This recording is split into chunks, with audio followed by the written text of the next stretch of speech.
அத்தியாயம் 66 ஒரு கலைப்பொருளைப் பெறுவதா? பியா ஆச்சரியத்துடன் கபிலனை பார்த்தாள். ஒரு நொடி முன்புதான் அவன் தன்முன் நிற்பதை அவளால் உணர முடிந்தது. ஆனால் இப்போது அவர்களின் பிழைப்பைத் தவிர வேறு எதையும் அவளால் உணர முடியவில்லை. அவள் திரும்பி பறந்து சென்று பெருமூச்சுடன் அவன் தலையின் மேல் அமர்ந்தாள். உன்னுடைய நம்ப முடியாத அதிர்ஷ்டத்தால் நீ பயனுள்ள ஒன்றைக் கண்டுபிடிப்பாய் என்று நான் எதிர்பார்க்கவில்லை. இப்படி நடக்கும் என்று தெரிந்திருந்தால் அதை நானே முதலில் எடுத்து இருப்பேன். பியாவின் வருத்தமான குரலை கேட்டு கபிலன் சிரித்தார். அந்த கலைப்பொருள் உண்மையிலேயே பயனுள்ளதாக இருந்தது. இப்போது அவர் சுதந்திரமாக சுற்றித் திரிய முடியும். அவரது இருப்பை யாராலும் உணர முடியாது. மகிழ்ச்சியான முகபாவத்துடன் கபிலன் கல் பலகைக்குப் பின்னால் திறந்திருந்த சுரங்கப் பாதையில் நுழைந்தார். 10 நிமிடங்கள் சுரங்கப் பாதையைச் சுற்றி நடந்த பிறகு கடைசியில் வெளிச்சத்தைக் கண்டு அவசரமாக வெளியே நடந்தான். அவன் முன்னால் பெருமையுடன் நிற்கும் பெரிய மரங்களை பார்த்தான். கபிலன் கண்களை சுருக்கிச் சுற்றி பார்த்துவிட்டு இறுதியாக ஆழ்ந்த மூச்சை எடுத்தார். ஏதோ காரணத்தால் அவன் மலையின் அடிவாரத்தில் வந்திருப்பதாக தோன்றியது.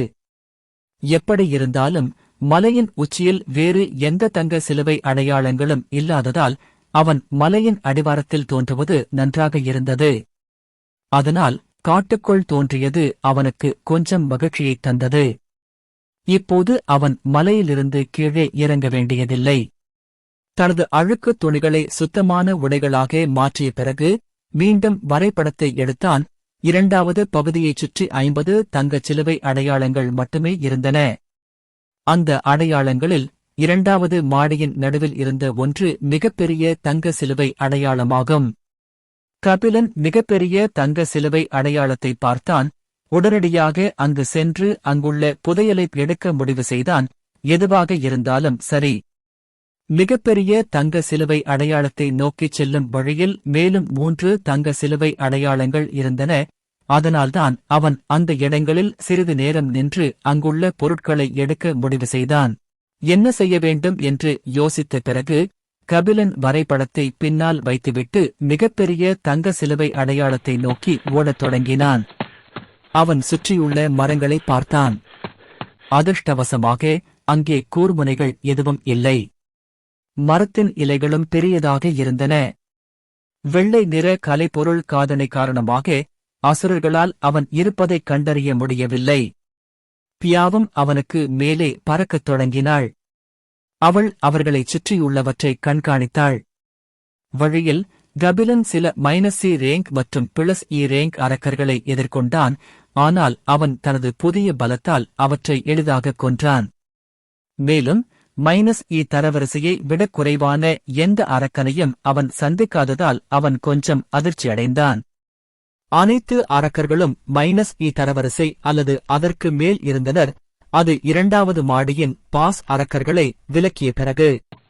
கபிலன் ஓடும்போது பாஸ் மான்ஸ்டர் போன்ற ஒரு கரடியையும் பார்த்தான். அந்த அசுரன் -C தரவரிசையில் இருந்ததால் அவரது தாடை பயத்தில் கீழே விழுந்தது.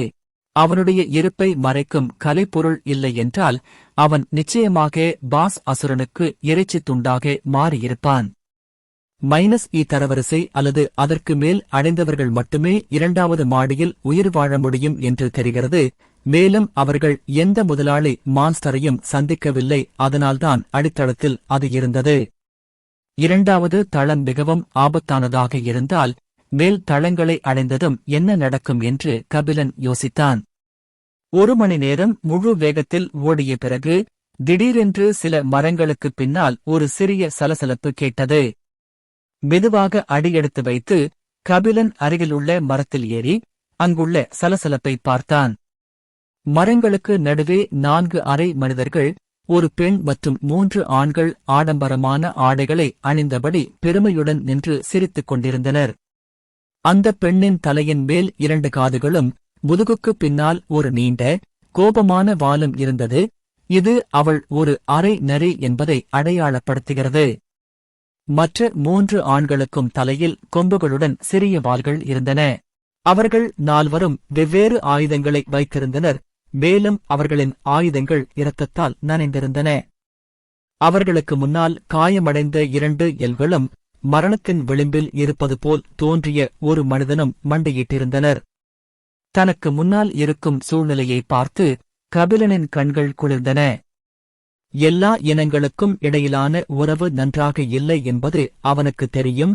ஆனால் அவர்கள் ஒருவரையொருவர் கொன்றுவிடுவார்கள் என்று அவன் எதிர்பார்க்கவில்லை. அந்த மனிதன் யார் என்று அவனுக்கு தெரியாது. அந்த எல்சுடன் அவனுக்கு எந்த உறவும் இல்லை. ஆனால் கபிலன் தன் முன் யாரும் இறப்பதை பார்க்க விரும்பவில்லை. கபிலன் 4 அரை மனிதர்களை பார்த்தாள். அரை மனித ஆண்களில் 2 தரவரிசையிலும் பெண் தரவரிசையிலும் இருந்தனர். டெனி மனிதர்கள் குழுவின் தலைவர் போல தோற்றமளித்தவர் தரவரிசையை இருப்பதாக தோன்றியது. ஒருவரையொருவர் சந்தித்த பிறகு அவர்கள் ஒன்றாக இணைந்து அரக்கர்களை வேட்டையாடத் தொடங்கினர். அதனால்தான் அவர்கள் 2வது மாடியில் உயிர் வாழ முடிந்தது.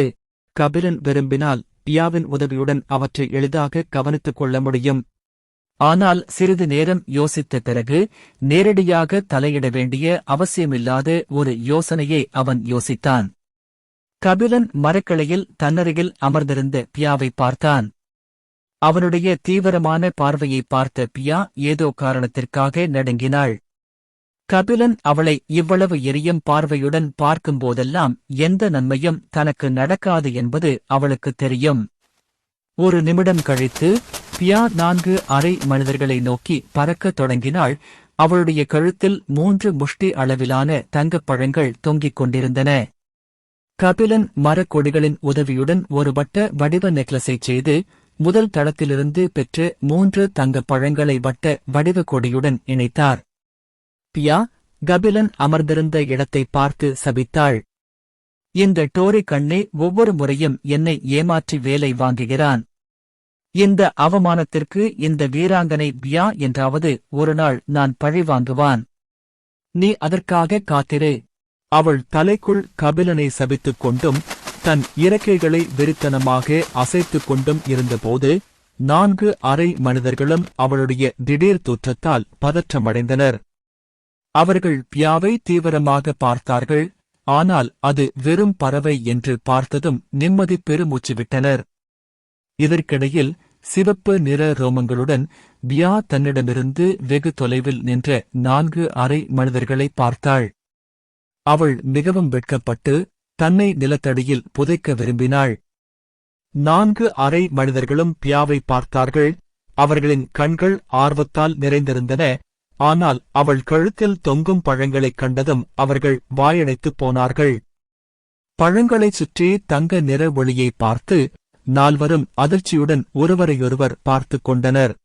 அவர்களுக்கு முன்னால் இருந்த பழங்கள் விலைமதிப்பற்றவை. அவங்க எல்லாரும் முதல் மாடியில இந்த மாதிரி பழங்களைச் சாப்பிட்டிருக்காங்க. அந்த பழங்களோட பலன் நம்ப முடியாத அளவுக்கு இருந்தது. ஆனா அவங்களால 1 இல்ல 2 மட்டும்தான் கண்டுபிடிக்க முடியுதுன்னு வருத்தமா இருந்தார்கள். ஆனாலும் அவர்கள் எச்சரிக்கையாக இருந்தனர். உடனடியாக பியாவை அணுகவில்லை. அந்த குழுவின் தலைவராக இருந்த அரை மனிதர்களில் ஒருவர் தனக்கு பின்னால் நின்ற அரை மனிதனை அவசரமாக செய்கை செய்தார்.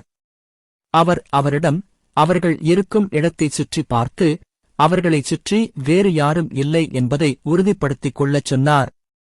பின்னால் நின்றவர் தலையசைத்துவிட்டு உடனடியாகச் சுற்றி பார்த்தார்.